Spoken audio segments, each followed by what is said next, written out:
Okay, let's talk about the p-value approach next.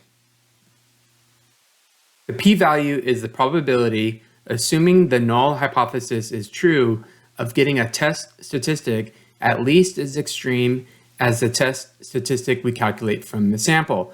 This is also known as the observed significance level. So here is the decision rule that we'll be using. There's only one decision rule in that if the p-value is less than the alpha, we reject the null.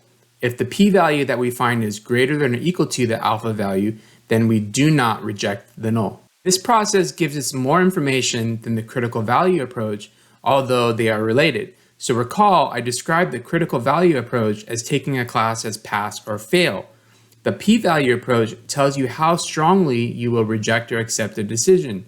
It's like taking a class for a grade where an A is a strong class grade and an F is a poor class grade. Thus, the farther away the p-value is from the alpha value, the stronger the decision.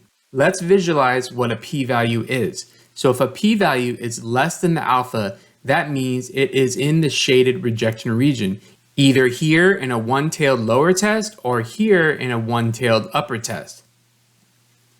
For a two-tailed test, since we have the two tails on either side of the curve, we must double the calculated p-value to account for the chance that the sample result could have been on either side of the curve. On this slide, I've compiled the different Excel formulas that we'll use to find the p-values when the population standard deviation is known and not known. I'll focus more on the key considerations here. If the population standard deviation is known, we will use the norm.s.dist function. This formula should look familiar since we used it in the 7.2 video for the sampling distribution for the mean. For a lower tail test, the z-value should be negative and we would use true for cumulative. For an upper tail test, we will use the same formula as the lower tail test, but now we need to use the complement rule since Excel calculates from left to right and we're interested in the upper tail. The z should always be positive here. Finally, for a two-tailed test, as noted on the prior slide, we will need to multiply by 2 and we should always use positive values for the z-value. When the population standard deviation is not known, we will use the t-distribution. Note, for an upper tail test, we will use t.dist.rt, and then for a two-tailed test, we will use t.dist.2t. Let's go ahead and do problem 9-4 from the textbook, parts A and C, as well as revisit the stone brewing example. In part A, it is given that the z-test statistic is 1.34. Since the z is positive, we know that this is an upper tailed test, and in Excel, we'll input 1 minus norm.s.dist and input 1.34 for the z and true for cumulative, and we get a p-value of 0.0901. Now, if the alpha that we compared it to is 0.05, then the p-value is not less than the alpha. However, let's say we have a different alpha, such as 0.1, then that means the p-value that we found here is less than the alpha, and we would reject the null. So as you can see, the alpha decision can impact the decision.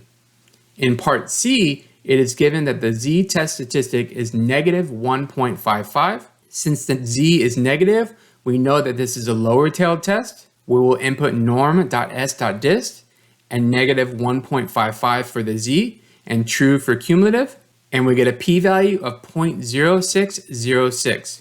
Let's now do part D from the stone brewing example. We know from before the null hypothesis was equals 16 ounces. So that is a two-tailed test. Recall that we calculated the z-test statistic as 3.32. In Excel, we will input equals 2 times, then open parentheses 1 minus norm.s.dist, then the 3.32 for z, and true for cumulative, and we get 0.0009. Since the significance level is 0.10 and the p-value is well below this, the conclusion to reject the null hypothesis is the same decision that we came to using the critical value method, and we know that the cans are not getting filled at 16 ounces. Let's wrap this up and look at problem 9.19. This is like a problem on homework, just with some of the details in the story changed. So California's average annual household spending on food in 2017 was $3,784. Suppose a random sample of 137 households in Oceanside was taken to determine whether the average annual expenditure on food was less for consumers in Oceanside than in the state. Based on the sample results, can it be concluded at an alpha of 0.01 level of significance that the average consumer spending for food in the city is less than the state average? So let's make sure we understand the null and alternative hypotheses. So we're looking for clues here if this is a one or two-tailed test. If it's a one-tailed test, it's going to have directional language such as greater than or less than. So we can see in the story it mentions several times less than. So that means we know we're going to be doing a one-tailed lower test. Since the population mean was given to us for California as $3,784, I will write the population mean for the alternative is less than $3,784. Once we have that, then we know the null hypothesis is the opposite or greater than or equal to $3,784. So a quick reminder that the null hypothesis will always include the equality sign. So this is how we know that the less than 3,784 is the alternative hypothesis. The alpha was given to us as 0.01. The sample size was 137 households, and we can calculate the degrees of freedom as 137 minus 1 or 136. Finally, the sample mean and sample standard deviation for my version of the problem was calculated as 3,266.93 for the given sample data, and then 264.62 for the sample standard deviation, respectively. Now, in part A, we need to state the decision rule. First, we know that this is a lower tail test, so we'll be looking to see if the calculated value of the test statistic t is less than the critical value. Since the population standard deviation is not known, we will also need to calculate the t critical value. In Excel, we will input t.inv and the alpha of 0.01 and a degrees of freedom of 136, and we get a critical value of negative 2.354. Therefore, we will reject the null hypothesis if the calculated t-test statistic is less than the critical value of negative 2.354. So here is our formula for the t-test statistic, and we'll just plug in our numbers. First, let's calculate the sampling error in the numerator. We will take 3,266.93 for the sample mean and subtract the population mean of 3,784, and we get a negative 517.07.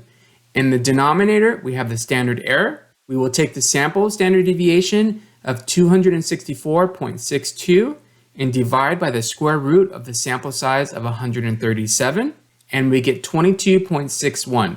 Finally, we'll just divide those two, and we get a t-test statistic of negative 22.87. So what is the conclusion per the critical value approach?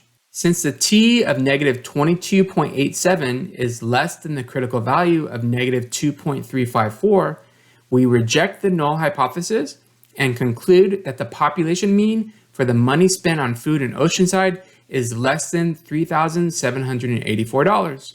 So what about the p-value approach? Let's calculate the p-value now. We've already determined that this is a lower-tailed test. So in Excel, we will input t.dist and enter the negative 22.87 that we found on the prior slide, 136 for degrees of freedom, and true for cumulative, and we get a p-value of essentially 0. This is where you want to watch out for the scientific notation format in Excel. When answering your homework or test questions, when you change the formatting to a number and show 4 decimal places, it will be 0.0000, and this will be the correct answer. If the p-value is less than the alpha value, we would reject the null hypothesis. So in this case, 0 is less than the alpha of 0.01, so the conclusion is the same as the critical value method, and we would reject the null hypothesis and conclude that the population mean for money spent on food is less than $3,784. Well, that wraps up this video on the p-value method for hypothesis test approaches. In the next video, we will finish chapter 9 and learn about conducting hypothesis tests for proportion.